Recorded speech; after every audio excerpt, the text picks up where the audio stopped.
بسم اللہ الرحمن الرحیم۔ السلام علیکم۔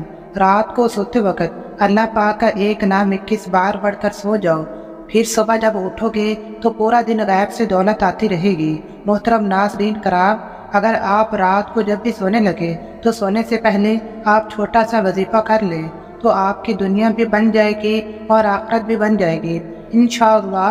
اس وظیفے کو لگاتار 7 دن تک کرنے سے آپ کے دل میں جو دلی مرادیں ہیں سب پوری ہو جائیں گی انشاءاللہ۔ اگرچہ آپ کی دلی جائز حاجت ہوئی تو کوئی بھی آپ کی حاجت کو روک نہیں سکے گا، کیونکہ دینے والی ذات ایک ہے، وہ میرا اور آپ سب کا اللہ قریب ہی ہے، جو جب بھی اور جس کو بھی دیتا ہے خوب سے خوب تر ہی دیتا ہے، اس کے خزانوں میں کوئی کمی نہیں ہے۔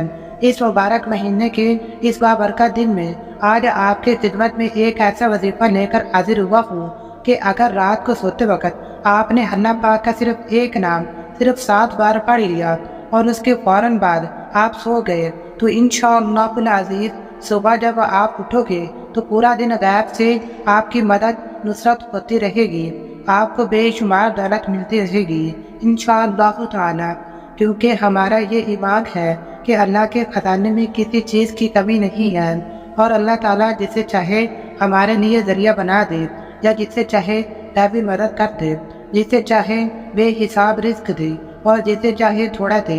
اللہ پاک سے پوچھنے والا کوئی نہیں ہے، بے شک اللہ پاک بے حد رحیم ہے، وہی رحمان ہے۔ تو یہ جو قیمتی عمل آج آپ کو بتانے جا رہا ہوں، اس کے کرنے کا ایک خاص طریقہ یہ بھی ہے جو میں آپ کو بتاؤں گا۔ تو اگر آپ اس وظیفے کو میرے بتائے ہوئے طریقے سے اچھی طرح کر لیتے ہیں تو انشاءاللہ اللہ پاک آپ کی بھی ایسی غیبی مدد کریں گے کہ آپ حیران رہ جائیں گے۔ اگر آپ بھی دولت کو دے کر پریشان ہیں تو انشاءاللہ آپ کے تمام تر پریشانیاں اور تمام تر مسئلے مسائل دور ہو جائیں گے۔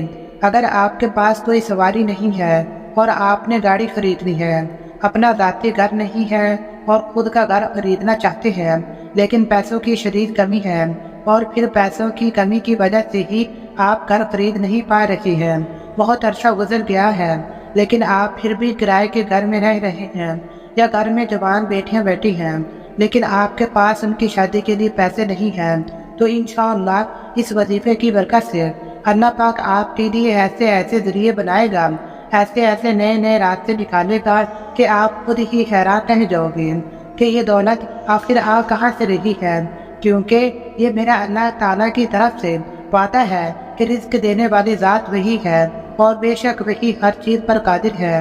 اللہ تعالیٰ کے ہی پاس ہر چیز کا اختیار ہے۔ ایک اور بات جو ہر انسان کے ذہن میں ہونی چاہیے کہ دینے والی ذات اللہ کی ہے، بس انسان کی جو ذمہ داری ہے وہ لگاتار کوشش کرنا ہے۔ آپ سب نے کوشش یہ کرنی ہے کہ اس وظیفے کو آپ نے اچھے طریقے سے کرنا ہے، کیونکہ جو کام مکمل توجہ کے ساتھ کیا جائے اور پورے یقین کے ساتھ کیا جائے تو پھر اس کا فائدہ ہوتا ہے، اس کے اثرات جلد ہی ہوتے ہیں، اور انشاءاللہ اللہ کے حکم سے اگر آپ قرض دار ہیں اور آپ کا قرضہ ادا نہیں ہو رہا، آپ پریشان ہیں کہ گھر بھی چلانا ہے تو پھر یہ قرضے کیسے ادا کریں، تو اس عمل کی برکت سے انشاءاللہ اللہ پاک آپ کے لیے کوئی نہ کوئی وسیلہ ضرور بنا دے گا۔ اگر آپ نے کوئی چیز خریدنی ہے اور وہ آپ کے لیے اہم ترین چیز بھی ہے لیکن وہ چیز آپ کی پہنچ سے بھی باہر ہے اور آپ اسے خرید نہیں سکتے، تو انشاءاللہ وہ سب کچھ آپ کو ملے گا۔ اس وظیفے کا طریقہ کار جان لیجئے کہ آپ نے یہ وظیفہ کیسے کرنا ہے اور کس وقت کرنا ہے اور کیا طریقہ کار اختیار کرنا ہے۔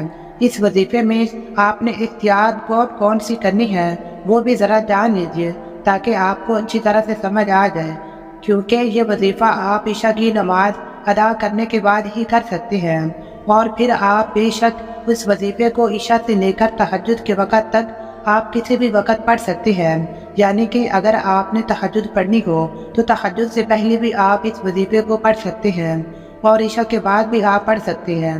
تہجد کے وقت اگر اس وظیفے کو کریں گے تو زیادہ بہتر ہوگا۔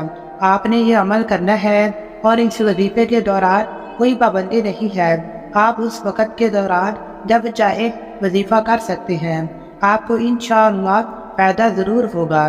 اور احتیاط صرف یہ ہے کہ آپ نے اس عمل کو پورے قابل یقین اور توجہ کے ساتھ کرنا ہے، کیونکہ جو کام توجہ اور کامل یقین کے ساتھ کیا جائے وہ ضرور کامیاب ہو جاتا ہے۔ اگر آپ بھی یقین اور توجہ سے کریں گے تو آپ بھی ضرور کامیاب ہو جائیں گے۔ انشاءاللہ آپ کو بھی فائدہ ہوگا۔ اس کے علاوہ مرد، عورت، بچہ، بوڑھا، غرض اس وظیفے کو کوئی بھی کر سکتا ہے، اس میں کوئی بھی پابندی نہیں ہے۔ آپ یہ عمل کہیں پر بھی اور کسی بھی جگہ پر بیٹھے بیٹھے کر سکتے ہیں۔ آپ نے یہ پڑھنا ہے، سب سے پہلے اعوذ باللہ من الشیطان الرجیم بسم اللہ الرحمن الرحیم۔ یہ اس وظیفے کا لازمی حصہ ہے۔ یہ آپ نے 11 مرتبہ اچھے طریقے سے پڑھنا ہے۔ اس کے بعد آپ نے اول آخر 7 مرتبہ درود پاک پڑھنا ہے۔ درود پاک آپ نے ابراہیمی پڑھنا ہے۔ درود پاک میں آپ کو اچھی طرح سے دہرا دیتا ہوں۔ اللہم صلی علی محمد وعلی آل محمد کما صلیت علی ابراہیم وعلی آل ابراہیم انک حمید مجید۔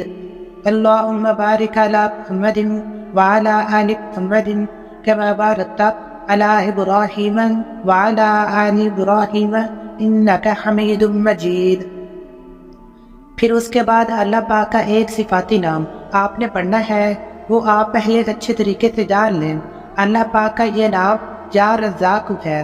آپ نے 11 بار پڑھنا ہے، یا رزاق یا رزاق، کیونکہ رزق دینے والا اللہ ہی ہے اور وہی اس کے حصول کے اسباب بھی پیدا فرما دیتا ہے، لیکن دنیا میں رزق کا حصول کسی نہ کسی وسیلے سے ہی ہوتا ہے۔